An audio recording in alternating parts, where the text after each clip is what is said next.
Assalomu alaykum qadrlik anglag'uvchilar. Misrlik yozuvchi Muhammad Ahmad Jadul Mavlaning Qur'ondagi qissalar nomli kitobini o'qishni davomlashtiramiz. Yusuf alayhissalom. Yusuf alayhissalom dadisi bilan akalari orasida. Sharqdan ko'tarilgan tong quyoshi yer jahonni tekshi yo'ritishga boshlaganda, Yusuf alayhissalom sherin tush ilikidan cho'chib uyg'ondida, üstü başlarını kiyip ruh ve tetik aldı dadısı Yakup aleyhisselamның aldığı geldi. O dadısığı kögen düşlerini bayan kaldı. Ey ata, ben hakikaten düşümde 11 yıldızның ve ay bilen günның bana secde kıgalığını köydüm, dedi. Sure Yusuf 4. ayet. Bu gapni ağlagan dadısının çırayından nur yığıp gözlerinde xuşallık alameti aks etdi. O oğluğa mundaq dedi. Balam, Şunda köygənlərin rast olub çıxıdı. O mening seni güzel istiqbal ve bəxt saadetlik turmuşqa ega qilishidagi arzu istaklarımni ifodalaydi. Şunda köygənlərin bir xush xabardan derak beridi. Köygən tushing sana shuni uqtirib beridi ki, Allah sana ilm ve mehr shafqat ato qiladi ekan. O xuddi buvang İbrahim Halilullah ve İshaq Nabiyullahga bergan va'dasini amalda ko'rsatgandek, sana bergan va'dasini mo amalda ko'rsatdi ekan. Lekin kögen tushingni ana boshqa akalaringga aytmagan. Sana ayanki, mening sana va ening Bunyaminga ko'ngil bo'lganligim va omroq bo'lganligim ana boshqa akalaringda sizlar ikkinglarga qarta bir xil hasad keltirib chiqadi. Bugun ular yana sizlarning kayninglardan g'ayvat qilib yuradi. Agar sen kögen tushlaringni ularga aytib qo'ysang, ular texmi hasad qilishidi. Seni yomon ko'radi. Hatto sana hilim-hikr ishiltib tapan tozaq qurib, xuddi la'nati shaytonga o'xshash sana ziyonkashlik qilib qo'yadi. Yusuf alayhissalom chechen yigit edi. Uning enisi Bunyamin 18 oylik bo'lganda, ularning onasi Rohila vafot bo'lib ketdi. Ular mehribon onasining g'amxo'rligiga naqadar muhtoj edi, ha? Ular o'z onasidan ayrilib qolg'achqa, dadisi ularga intayin ko'ynatdi. Uning ustiga Yusuf alayhissalom hiliq tushni ko'rdi. Bunun bilen dadisi onunğa adetden taşqara amraq olub ketdi. Gerçi dadisi bunu sözlep yürümüsümü, körünüşte hemme balalarga o'xshash muomala qilgandek tursimi, lekin Yusuf alayhissalom bilan Bunyaminning dadisining nazarda tutgan o'rni mana debli chiqib turadi. Hasadxo'rlik, o'shmanlik o'ti Yusuf alayhissalomning akalarining yuragini o'rtadi. Ular bir yerga jam bo'lib, Yusuf alayhissalomga qandoq taqobil turish ustida maslahatlashdi. Ulardan ba'zilari shundoq deyishdi. Ajaba sizlar dadimizning Yusuf bilan Bunyamin ikkisiga hammamizdan bek amroq ekanligini sezmadinglarmi? Nima uchun dadimizning nazarida biz yo'q? Uning nazarida bizni tuvaltiyotgan narsa nima? Biz Yusuf bilan Bunyamindan kichikmikanmiz? Kuchimiz, olgan savoqlarimiz ularga yetmamdikan? Biz dadimizning obdan o'tishi uchun atidin kechgacha xizmat qilyapmamdiq. Dadimiz nima uchun Yusuf bilan Bunyaminni yaxshi ko'rib, bizni yaxshi ko'rmaydi? Bu ularning bizdan qadrlik bo'lganligidanmi yoki ularning onasi bizning onamizga qaraganda dadimizga bakrak yoqqanligidanmi? Biz Yusuf bilan Bunyaminning bizdan qadrlik yerini ko'ranmidik? Mubodo onalarimizning ba'zisi dadimizga yaqin, ba'zisi yiroq deyilsa, bu chaqda bizda nima gunoh bor? Ro'shanki, bu adolatli emas, bu xato. Yana bir shundoq dedi. Dadam Yakup alayhissalomning Yusuf bilan Bunyamin ikkisiga bo'lgan omroqligi bizdan nechasi ortiq. Agar dadimizdan nima uchun ba'zimizga yaqin, ba'zimizga yiroq deganni so'raydigan bo'lsak, buningdan yaxshi natija ko'rmasligimiz mumkin. Chunki omroqlik kishilarning qalbida o'ziga xos o'rin tutadi. Uni boshqalar cheklayolmaydi. Kuchaytirib ololmaydi. Ozaytirib ketilmaydi. Omroqlik aqldan ustun bir xil muhabbat bo'lib, o kishining aqlini egilayalaydi. Yusuf aramizda bir kun bo'ladi ekan, o va uning inisi dadimizning qalbini shuncha egilib oladi. Biz kun bo'yi ko'nglimizni bearam qilayotgan kasaldan xalos bo'lish uchun yo uni o'ltirib yetishimiz, yo bo'lmasa uni yiroq qumliqqa olib tashlab, yovvoyi hayvonlarga yem qilib yetishimiz kerak. Shunda qilsaqlar, biz dadimiz bilan bo'lgan yiroqlikni yaqinlashtirib, dadimizning muhabbatini qo'lga keltira olamiz. Uningdan keyin Allohga tavba istig'for etib, oq ko'ngil odam bo'lib olamiz. Yahuda ularning ichidagi eng fikrlik va eng aqlli edi. U shundoq dedi: Biz Yaqub alayhissalomning o'g'illari, Ishoq alayhissalomning nevaralari. Bizda aql bor, e'tiqodmi bor, ammo odam o'ltirishga aql va e'tiqod yo'l qo'ymaydi. Yusuf begunoh, u gunoh qilmadi. Agar uni ko'zdan yo'qotmoqchi bo'lsanglar, Yerusalimda bir quduq bor, uning yenidan yo'lovchilar o'tib turadi. Uni shu quduqqa tashlab etinglar. Quduq yenidan o'tgan yo'lovchilar uni qutuldirib elib ketsalar bo'ldi. Mushunda qilsak, uni ham ko'zimizdan yo'qotish maqsadimizga yeta olamiz, ham odam o'ltirdi degan nomga muqammaymiz. Hammaylar bu fikrga qo'shildi hamda bu ishni atrofli o'rinlashtirdi. Atisi sardila Yusuf alayhissalomning akalari dadisining oldiga kirishdi. Ular ko'ngliga yomon niyatni pukib, soxtapazlik bilan dadisiga shundoq deyishdi: Dada, siz nimishqa Yusuf biz bilan birga bo'lsa xotirjam bo'lolmaysiz? U bizning bir tuqqan inimiz, qon qarindishimiz. Hammamiz sizning o'g'illaringiz, biz sizning g'amxo'rligingiz va xayrixohligingizga erishmoqchimiz.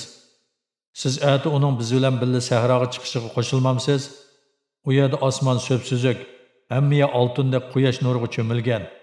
U yerda jimjit kentlar, baroqsan daldaraqlar bor. Biz mol boqqoch, olamning manzirasini sayli qilib, Yusufni qong'idek o'ynatsak, texmi xushal xuram qaytqanini ko'rasiz. Uning biz bilan birga berishiga qo'shilsangiz, biz cho'qim uningdan obdan xabar olamiz. Uni asraymiz. Yaqub alayhissalom kutilmagan ahvoldan ehtiyot qilish uchun o'g'illarga: Yusuf mening qishimda bo'lmasa, g'amxo'rligimga erishmasa, xotirjam bo'lolmayman, azoblanaman.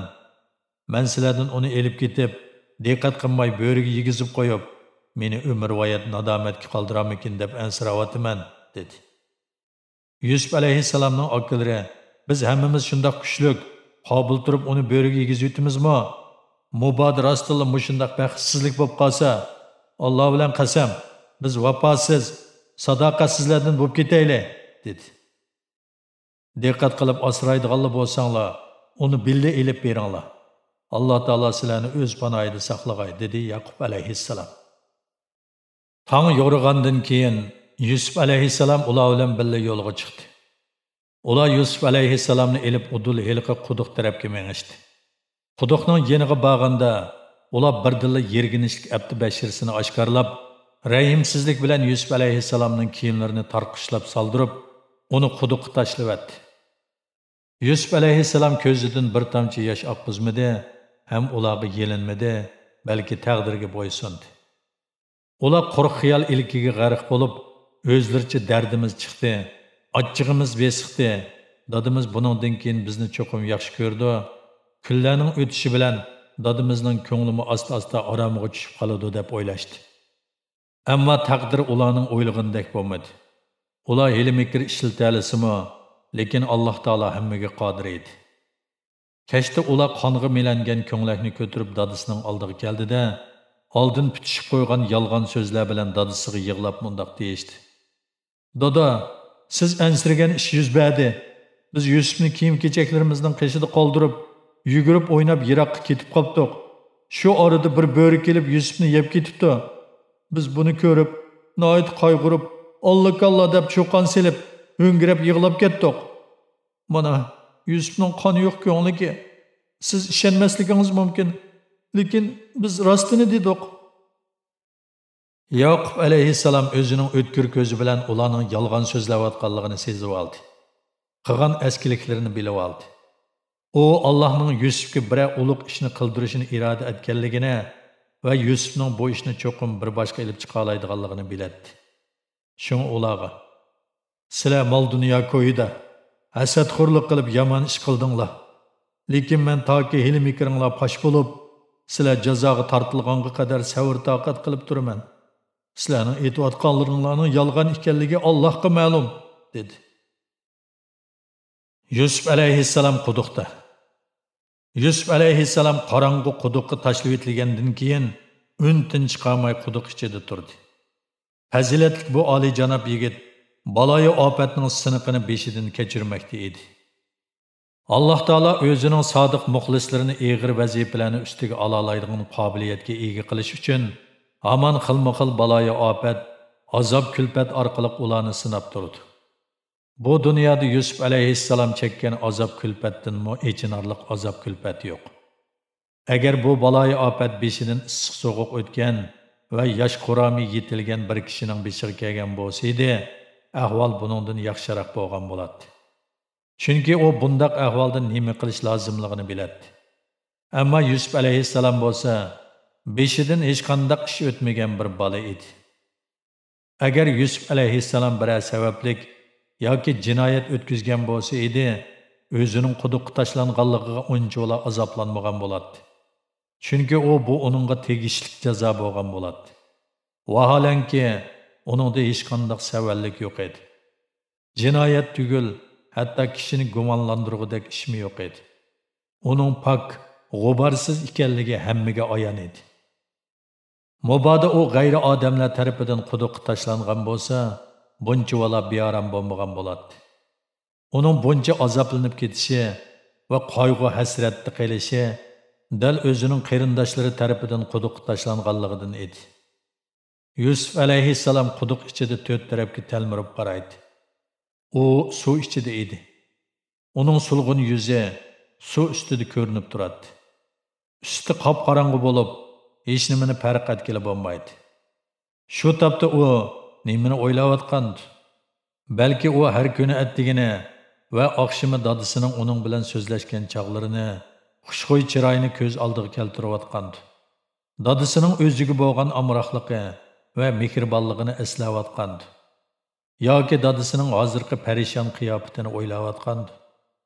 Ehtimol Yusuf alayhissalom bu tor va qorong'u quduq ichida qo'rqqan va zerikkan bo'lsa, kun nurini ko'rishga, oy, yulduz, ko'k osmon va go'zal bahorni ko'rishga taqozo bo'layotgandi. Uning qo'rsig'imi oshqandi. U qo'rsig'ini nim bilan to'yg'iza? Bu yerda hayotini saqlab qolalligidek yemaklik topa oladimi? Ey baxtsizlik, chidog'isiz sho'rpeshonalik. Bu baxtsizlik o'tib ketgandan keyin Alloh taolo uning rahim shafqat qilib, uning parishon bo'lib ketgan ruhiy holatini o'z aromiga tushirdi. Ondan uningga: "Ey Yusuf, yana biroz savr qilgin. Men sana nijotlik yo'li ko'rsatib, seni bu qiyin holatdan qutuldirib, dil xastalikdan xalos qilaman. Qarindoshlaringning sirini fosh qilishingga madad beraman" deb bishorat berdi. Shu zamon Yusuf alayhissalomning g'am qayg'ulari birdanla ko'tarilib ketdi. U ruhlanib Allohning o'rinlashtirishini kutib turdi. Yiroqdan bilinar-bilinmas shavqin so'ran anglab qoldi. U quliqini ding tutib diqqat bilan tingladi. Biroq nimaning ovozi ekanligini farq etolmay, quliqim yana bir necha ortiq bo'zchi kashki deb ketdi. Ovoz bara-bara yaqinlashdi va aniq anglandi. U kishilarning oyoq shapisini va yana itning havshigan ovozini fahmi qila oldi. Bu karvonlar bo'lsa kerak. Endi umid tug'ildi. Qutuladigan bo'ldim. Bu qiyin sharoitdan qutulish vaqtim keldi. Karvonlar quduq yeniga kelib to'xtadi. Karvon boshlig'i: "Ha, qani, quduqdan suv tortdinglar. Ussizlikni qondirayli, uloqlarni sug'urayli. Uzun yo'l yurib toza hordiq" dedi. Yusuf alayhissalom buni anglab go'yo bir necha kun suv ichmay chanqab ketgan odam birdilla sherin buloq suyiga erishgandek nihoyat xushib ketdi. Bir kishi quduqdan suv elish uchun suvg'ini quduqqa tashladi. Suvg'i suv yuziga tushmayla Yusuf alayhissalom uni tutib oldi. Suvg'i tuvanga qarab eg'irlashib ketganda suv tortquvchi kishi sal ajablandi. U suvg'ini quduqdan tortib olganda husn jamoli kelishgan bir yigitni ko'rdi-da, hayron qolganidan: "Xushxabar, bu yerdan bir o'g'il bola chiqdi" deb vaqiribdi. Ko'pchilik yugurib kelishib hayroni has bo'lishdi. Oxir ular Yusuf alayhissalomni Misrga elib berib setib etish qaroriga keldi. Agar bu odamlarda oz to'li vijdon yoki odamgarchilik bo'lsa edi, ular Yusuf alayhissalomning ahvolini surishti qilib, uni uyiga olib qo'ygan bo'ladi. Lekin bu nafsoniyatchi ablaqlarda qilchi rahim shafqat yo'q edi. Odam o'zi uchun qayg'urmasa, yer yutar degan mana shu-da. Karvonlar o'z safarini davomlashtirib, Misrga yetib borgandan keyin ondan to'xtadi. Yusuf alayhissalom bu oliyjanob erkin zot, hurmatli payg'ambar bozorga elib berilib, arzon bahoda setib etildi. Chunki karvonlar chandurib qo'yib sirning pash bo'lib qolishidan ansiraydi. Ular Yusufni sanoqliq bir qancha tangaga arzon bahoda setibdi. Chunki ular Yusufga qiziqmagan edi. Sura Yusuf 20-oyat. Yusuf alayhissalomni Misrning ko'z o'tkir vaziri Misr azizi setib oldi. U Yusuf alayhissalomning qo'lidan ish keladigan istiqbolli yigit ekanligiga ko'z yetgan edi.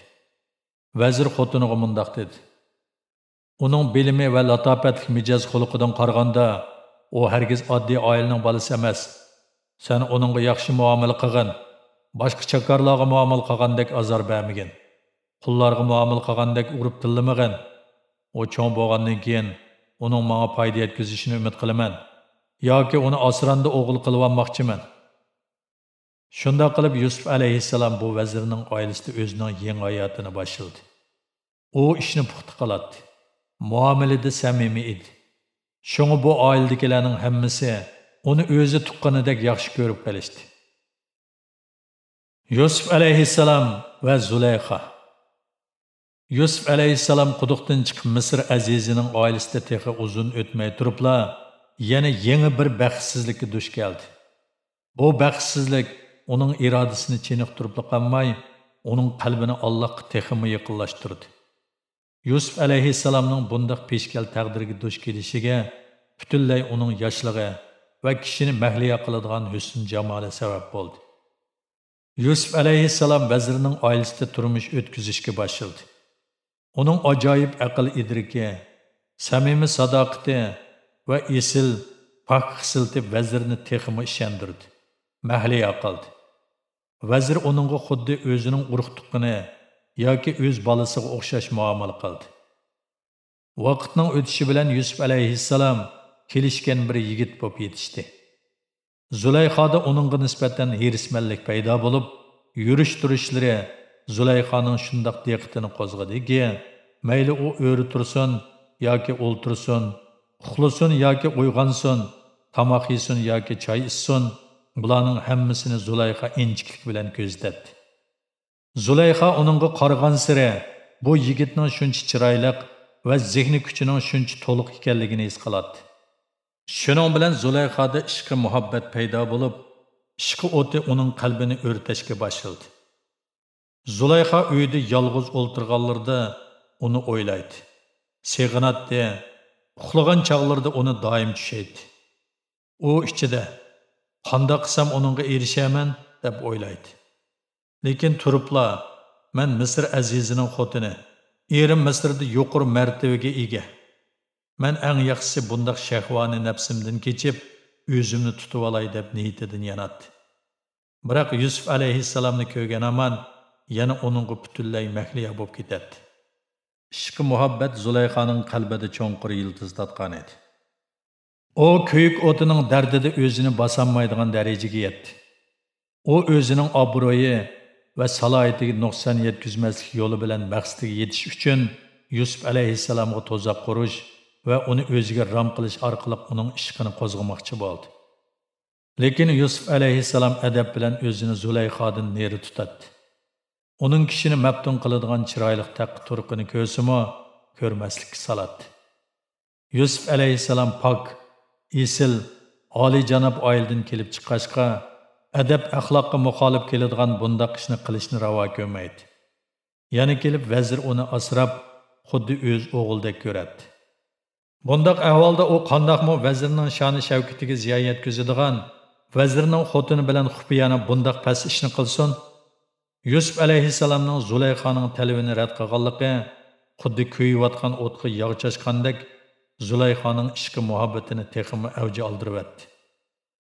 Zulayxoning imo ishoratlari kor qilmadi. Zulayxa o'z maqsadiga yetish uchun qalbidagi sirni yurakli holda Yusuf alayhissalomga ochiq bayon qilish qaroriga keldi. Chunki uning zodili savr taqit qolmagan edi. Bu ishni vujudga chiqarish uchun u yuzini siypapla oshiq beqaror qiyofatida o'ttirg'i chiqmoqchi bo'ldi. u bir qator tayyorliklarni qilib Yusuf alayhissalomni o'z yotig'iga chaqirib kirdi. Yusuf alayhissalom azaldan xo'jayini chaqirgan hamon keladi. Shunga Zulayxaning chaqirganligini anglagan hamon uning yotig'iga kirdi. Zulayxa Yusuf alayhissalomni ko'rib darrov deraza pardalarni tushirib, eshikni mahkam taqadi. Ondan Yusuf alayhissalomga "Bo'l, chaqqan kel" dedi. Bu Yusuf alayhissalomning yoshligi toza urg'ib turgan chaq bo'lsa-mu, lekin u kichigidan tortib yaxshi tarbiya ko'rgachga, butun vujudi bilan Allohni o'ylaydi. Uning ko'nglida ayollarga chaqchaq qiladigan yomon niyat yo'q edi. Shunga u ko'nglining kayniga kirmadi, u mundaq dedi. Alloh haqqi, men sizning talabingizni qanoatlantirmayman, xo'jayinimga osilik qilmayman. U menga yaxshi muomala qildi. Men vafoga jafo bilan javob qaytarmayman. Siz eshikni mahkam taqagan, deriz pardalarini tushirib etgan bo'lsangizmi, lekin Alloh taolo sadoqatsiz ayollarning boshqalardan yo'shirin qilgan aytganlarini biladi. Men Allohga muxolif keladigan ishni qilmayman. Allohning g'azabini keltirmayman. Bad axloq odam yaxshi oqibat ko'rmaydi. Zulayxa huquqliq ham obro'yliq, uning ustiga chiroyli edi. U aslida qo'l ostimdagi bir chakarni ozdirmoqim bakla oson deb o'ylag'achqa, Yusuf alayhissalomning rad qilishiga uchraydiganligini xiyoliga keltirmagan edi. Bu o'rda ichida diginni qiladigan bir esilzodi uchun aytganda, chidab turg'ili bo'lmaydigan haqorat. Zulayxa darg'azabga kelib Yusuf alayhissalomdan o'chmoqchi bo'ldi. Yusuf alayhissalomga haqqoniy g'azabi bilan uningga dalma-dal taqobil turmoqchi bo'ldi. Dal shu chaqda Allohdan uningga "Yoq siqishganingdan ko'ra, o'zingni qochirganing a'lo, dushmaningni kuchaytganingdan ko'ra, yarishib o'tganing a'lo" degan bishorat nozil bo'ldi-da, u darhol Allohning ko'rsatgan yo'liga menib, ishga qarab qochdi. Lekin Zulayxa orqasidan qo'g'lab uning ko'ngliga esilib oldi. Ko'nglik yirtildi. Yusuf alayhissalom ishki tuvigiga berishiga tashqaridan Misr azizi kirib kelib, bu satchilikni o'z ko'zi bilan ko'rdi. Bu ahvol haqiqatan kishini gumonlantiradi. Zulayxa makkarlik qildi. Yusuf alayhissalom bo'lsa rost gap qildi. Zulayxa, Yusuf sharmi hayo qilmay, nomahram qo'lini menga sunib meni bulg'ashqa va menga cheqilishga urindi. Sening ahlingni dafsanda qilmoqchi bo'lgan odamni faqat zindonga tashlash yoki qattiq qiynash bilan jazolash kerak dedi. Sura Yusuf 25-oyat. Yusuf alayhissalom Zulayxaning qarab turib kazzoblik qilganligini ko'rib, vazirga bo'lingan ahvolni aniq aytishga majbur bo'lib mundaq dedi. Zulayxa menga cheqilib meni bulg'amoqchi bo'ldi. Ko'nglimni yirtibdi. Bu ishga ko'nglimning o'zi guvohdir. Dal shu paytda Zulayxaning bir navra og'is kirib keldi. U aql farosatlik, nazar doirasi keng kishi edi. U ikki tarafning gap so'zlarini anglab bo'lib mundaq dedi. Yusufning ko'ngliga oldidan yirtilgan bo'lsa, uning Zulayxaning so'zi rost. Yusufning so'zi yolg'on. Yusufning ko'ngliga orqasidan yirtilgan bo'lsa, Zulayxaning so'zi yolg'on, Yusufning so'zi rost dedi. Sura Yusuf 26-27-oyat. Vazir bu gapning yo'lliq ekanligini his qilib, shunda qarab edi. Yusuf alayhissalomning ko'nglining orqa tarafidan yirtilganligini ko'rdi va shundaqli Yusuf alayhissalomning gunohsiz ekanligini bildi. Vazir Zulayxaga: "Sening deganlaring ayollarning doim ishiltib o'rgangan hilisi. Darhol tavba istig'for et. Bu sening gunohing ekan" dedi. Ondan yana Yusuf alayhissalomga: "Og'zingni ching tut.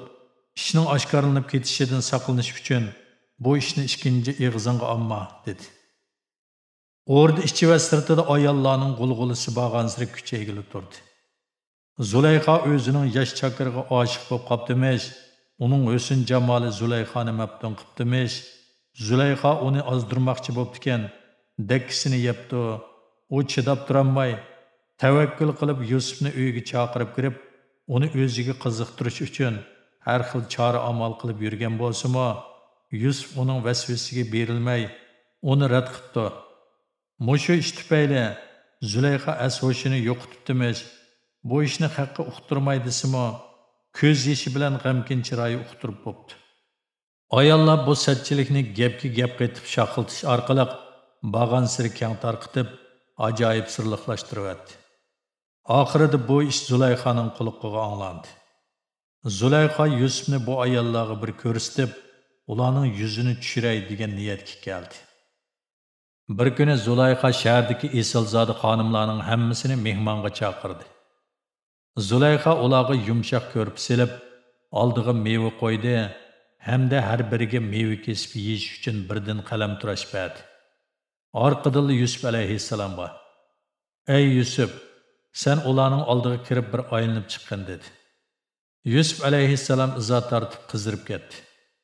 Ayollar Yusuf alayhissalomni bir ko'ribla uning tamkin, qosh ko'zi kelishgan, latofatlik, qaddi qomatlik, tetik qomlashgan bir yigit ekanligini bildi. Uning tashqi qiyofatidan oliyjanobligi bilinib turadi. Ayollar uni ko'rib bang-tang bo'lib, buttaq ketib qolishdi. Qo'llaridagi qalamtirash bilan qo'llarini kesib olgandilar, ondan o'shiga kelishdi. Ular bu odamzod emas, faqat bir esil farishtadir deyishdi. Sura Yusuf 31-oyat. Zulayxa chavoq chelib mundoq dedi: "Mana bu Yusuf bo'ladi. Men uning dastidan sizlardan til anglagan, sizlar mening g'aybatimni qilgan edinglar. Mana endi o'zinglar qanday bo'lib qoldinglar? Sizlar uningga beixtiyor qarab dong ketib qoldinglar-ku. Meni nima ish qilgan edinglar? U ko'pdan buyon mening uyimda turdi. Ko'z oldimda cho'ng bo'ldi. Uning yurish turishlari, o'ltirish qo'pishlari, uxlash, g'izalnish va choy ichishlarini ko'rib yurdim. Kunduzlarimo kechalarimo men bilan birga turdi. Men uni husn jamolimga maftun qilmoqchi bo'ldim. Biroq u meni rad qildi. Menga qarabmi qo'ymadi. Uning vujudida butunlay farishtalarga xos ruh va Allohga taqvodorlikdan boshqa narsa yo'q. Uningga o'xshash mushundaq farishta qulni uning ixtiyoriga berilgan mendek bir ayolni xo'jayin deb aytqili bo'lamdi? Sizlarga yo'shirmay shuni aytib qo'yayki, men uni ozdirgan, o'zimga maftun qilmoqchi bo'lgan bo'lsam-mo, lekin u meni rad qildi. Men yana shuni sizlarga aytib qo'yay. Men uning rad qilishiga chidab tura olmayman. O'zimni tutib olishga amalsizman. U mening qalbimni asir qilib olib, yuragimni laqt-laqt qilyapti. U meni oshiq beqaror qilg'ashqa kechalari uxlay olmayman. Bu ish butun shaharga pur ketdi. Kishilarning g'ulg'ulisi ko'chalarni qopladi. Men qattiq izo ahonatga qoldim. Mobodi Yusuf mening rayimga bormaydi ekan, men uni zindonga tashlayman. U umrini zulmatli zindonda o'tkazsin. Bu ikki yo'lni Yusufning o'zi tanlasin. Ayollar Yusuf alayhissalomning kishini mahliyo qiladigan husn jamolini ko'rdi. Zulayxaning ishq o'tida kuyib betoqat bo'lib ketgan ro'yi holatini ko'rdi. Uning tahdid tusini og'in qo'rqinchli gaplarini angladi. Shunga ular Zulayxaning huquqi, kuch-qudratini nazarda tutib, Yusuf alayhissalomga bisim ishlatmoqchi bo'ldi-da, uning oldiga keldi va ulardan biri shundoq dedi: "Ey oliyjanob yigit, rad qilib nima qilasan? Bu ishdan nimishqa o'zingni qochirsan? Zulayxa o'zinimi, yuraginimi sana berayotgan tursa, sen buningdan ta'sirlanmamsan? Dana ko'zingni ichib, kishini maftun qiladigan bu soyib jamolga qarab qo'ya olmamsan? Sen yigit emasmi?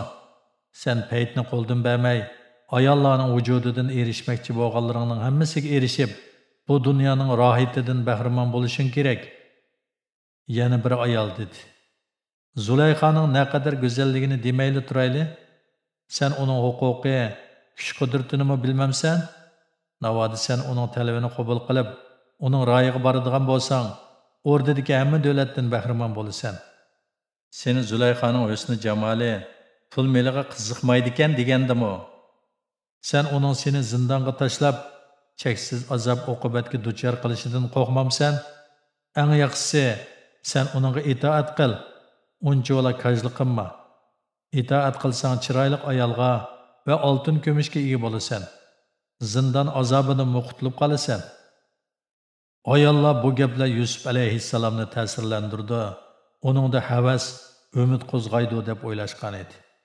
Lekin Yusuf alayhissalom bearam bo'lib xato ish qilib qo'yishdan ansirab, Allohdan madad tiladi. Allohga e'tiqod qiluvchilar mushkullikka uchraganda baxtsizlikka duch kelganda yoki nima qilishini bilmaganda Allohdan yo'l ko'rsatishni talab qiladi. Yusuf alayhissalom ayollarning hili-mikrlariga taqobil turib, baxtsizlikdan qutulish uchun Allohga murojaat qilib mundaq dedi: "Ey Rabbim, menga ular öndigan narsadan ko'ra zindon suyimlikdir. Agar ularning hilisini mendan dafi qilmasang, ularga moyil bo'lib nadonlardan bo'lib qolaman" dedi. Sura Yusuf 33-oyat. Zulayxa umid yo'qligini bilib, savr toqatdan qoldida, erining huquqidan foydalanib, Yusuf alayhissalomni jazolamoqchi bo'ldi. Vazir Zulayxaning ixtiyoridagi qo'zidek hammada Zulayxaga itoat qiladi. Zulayxa Misr aziziga shundoq dedi: "Yusuf mening ayibimni oshkorlab, sha'nimga dog' tekkizdi. Sen shon sharpimni asliga keltirish, ichimdagi g'azabimni chiqarish uchun Yusufni zindonga tashlashing kerak." Vazir Zulayxaning deganlariga itoat qilib, Yusuf alayhissalomni zindonga tashladi. Pak, gunohsiz Yusuf alayhissalom Allohga e'tiqod qiluvchi barliq kishilarga o'xshash ajoyib sabr toqat, shijoat bilan bu yangi baxtsizlikni kutib oldi. Yusuf alayhissalomning tuhmat bilan zindonga tashlanishi. Yusuf alayhissalom qotilmi, qaroqchimi emas edi. Lekin u zindonga tashlandi. Uningga uvol qilindi. U qonunning odil hukmlariga erishamadi. U zindonda yotgan bo'lsa-mu, ko'ngli to'q edi.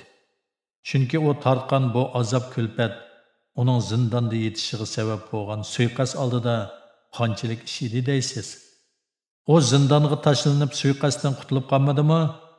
Chunki bu qitimqi suiqasdning maqsadi uning e'tiqodini ojizlashtirish, fazilatiga ziyo yetkazish va uning pok vujudini bulg'ash edi.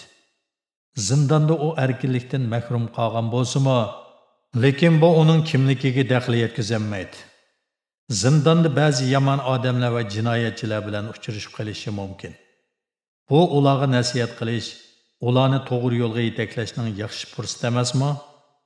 Ularni yomon yo'ldan qaytarg'ay, gunohi kabir ilkidan qutuldirg'ay. Darvaqa, u zindonda yana o'ziga o'xshash uvol qilingan miskin, bechoralarni uchirtishi mumkin. Bu ularga tasalli berishdagi yaxshi fursat. Bu kishilar bilan jafodimi, halovatdimi billa o'tishning o'zi bir lazzat. Alloh taolo uningga payg'ambarlik o'rinini berib vazifa topshirdi. Buningdan bu sharafli ish bo'lamdi? U mushularni o'ylag'inida o'zining zindonda yotganligi, azob chekkanligi va putqo'liga zanjir kishan silinganligining hammasini ig'izga og'uchiligi yo'q kichik ish deb qaraydi. Ba'zida Yusuf alayhissalom zindondagi kasallarni yo'qlaydi. Teni ojizlarga umid beradi. Ba'zida miskin, bechora mahbuslarga tushancha va tasalli beradi. Har kuni attigini ularga ilm, ma'rifat o'rgatadi. Axloq to'g'risida so'zlaydi. Mahbuslar uni yaxshi ko'radi, uningdan so'yinadi, ham ishinadi. Padişahning 2 yosh xizmatkorimiz zindonga tashlangan edi. Bularning biri padişahning soqiysi, yana biri padişahning naviyi edi. Bu ikkalan Yusuf alayhissalom bilan bir kamirda turadi. Bir kuni soqiy bilan navoiy tush ko'rdi. Tushida ko'rganlari ularning ko'nglini ansizlikka soldi. Ular uyg'ongandan keyin Yusuf alayhissalomning qishig'i kelib tushiga ta'bir berishni talab qildi. Padişahning soqiysi dedi: "Men tushimda o'zimni bir uzumlik bog'da ko'ribdiman. Qo'limda padişahning qadahi turg'idek. Men uningga musallas qo'yayotgudekman." Padişahning naviy dedi: "Tushimda pishirilgan har xil non va yemekliklar qochilangan bir sevatni ko'tarib yurgidekman. Ushtim tut bir muncha uchar qushlar sevatdagi yemekliklarni cho'qib elib, yiroqqa uchib ketibdi-dek. Sizlar bilimli kishi, mushu ko'rgan tushlarimizga ta'bir berib baqsili qandoq?" Padişahning bu 2 yosh xizmatkori Yusuf alayhissalomni tepishdan ilgirla Alloh taolo Yusuf alayhissalomga muqaddas vazifani, ya'ni dadisining e'tiqodini birlikka keltirish yo'lida shug'ullangan ishlarini topshirgan edi. Yusuf alayhissalom ezilgan kambag'allar orasida cho'ng bo'ldi. G'urbatchilik ashu kambag'allarning qalbini poklashtirdi. Ular Allohga e'tiqod qilishni sharafli deb qaraydi. Bu kishilar Yusuf alayhissalomning so'zlaganlarini oson tushunadi, uning boshlagan yo'liga mangadi. Yusuf alayhissalom o'z burchini ado qilishga boshlagan, Allohga birdek e'tiqod qilishni o'nlik xitob qilayotgan chaqda, podshohning ikki xizmatkori Yusuf alayhissalomning oldiga keldi. Yusuf alayhissalom yaxshi fursat yetib keldi deb qarab, o'nlik xitob qildi. Ey xaloyiq, Alloh taolo sizlarga e'tiqod qilayotgan butun afzaldir. Alloh taolo menga sizlarga Allohni bildirish ham sizlarni Allohning huzuriga olib berish haqida bishorat berdi. Sizlar cho'qinayotgan kun, kala va boshqa xilma-xil ilohlarni o'zinglar va ota-buvanglar ma'bud qilib olgan. Alloh taolo ularga hech qanday huquq bergan emas. Sizlarda ularga e'tiqod qilishga arzigidek bir dalil isbotmi yo'q. E'tiqodlarimning pok targ'ib qilayotganlarimning haqiqat ekanligini tushuntirish uchun bu ikki yoshning ko'rgan tushiga beradigan ta'birimga quloq solinglar. Bularning biri zindondan chiqib, podshohga may sharab qo'yadigan soqiyligini davomlashtirdi. Yana biri darg'a esilib o'ltirilib beshi qushlarga yem bo'ladi. Men oldin bilmoqchi, men pal ichishga yoki boshqa choraga tayanmayman. Buni menga egam uqtirdi. Men Allohga ishonmaydiganlardan bezor bo'ldim. Chunki ular himmat shafqatga tashakkur etishni bilmaydi. Yusuf alayhissalom Allohga cheksiz ishonadi, oldin ko'rganlarini cho'qim amalga oshirdi deb qaraydi.